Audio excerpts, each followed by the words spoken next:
রাজ্য সরকারের কড়া হুঁশিয়ারিতে উঠেছে আলু ব্যবসায়ীদের ধর্মঘট। বাজারে যোগান বাড়ানোর চেষ্টা চলছে। প্রশাসনের স্পষ্ট বার্তা, বাংলার আলু বাংলার মানুষ পাওয়ার জন্য অন্য রাজ্যে যাবে না। আপাতত মূল্যবৃদ্ধির আঁচ কমাতে রফতানিতে লাগাম টানা হচ্ছে, যার জন্য বিহার ঝাড়খণ্ড সীমানায় চলছে ধরপাকড়। বাড়ানো হয়েছে কয়েক গুণ নজরদারি। পুলিশ প্রশাসন এই কাজে মাঠে নামার পর এবার মুখ্যমন্ত্রী মমতা বন্দ্যোপাধ্যায়ের নির্দেশে ময়দানে নামলেন কৃষি বিপণন মন্ত্রী বেচারাম মান্না। অসাধু চক্রের শিকড় কোথায় লুকিয়ে তা খুঁজতে তিনি তথ্য তল্লাশ করেন।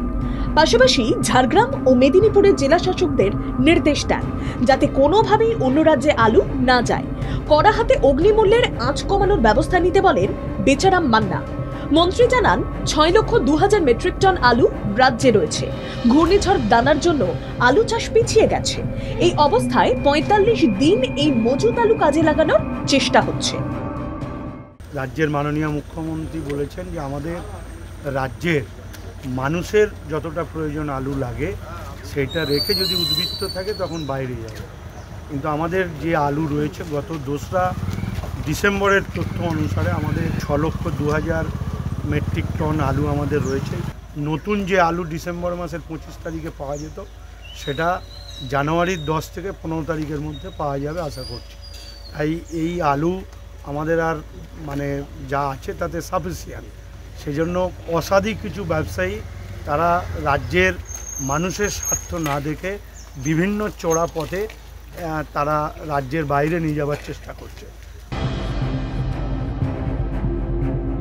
ঝাড়গ্রামে এসে কৃষি বিপণন মন্ত্রী বেচারাম মান্না বলেন, ঘূর্ণিঝড় দানার ফলে আলু উৎপাদনে কিছুটা দেরি হচ্ছে।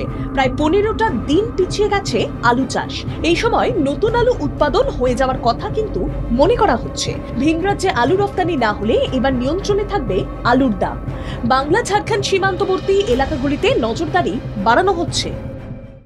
আমাদের প্রশাসন কড়া নজরদারির মধ্যে রাখা হয়েছে যাতে এই পথে কেউ আলু বাইরে না যেতে পারে। আমাদের পশ্চিম Medinipur DM SP, Jhargram DM SP অফিসাররা সকলেই সদা সতর্ক।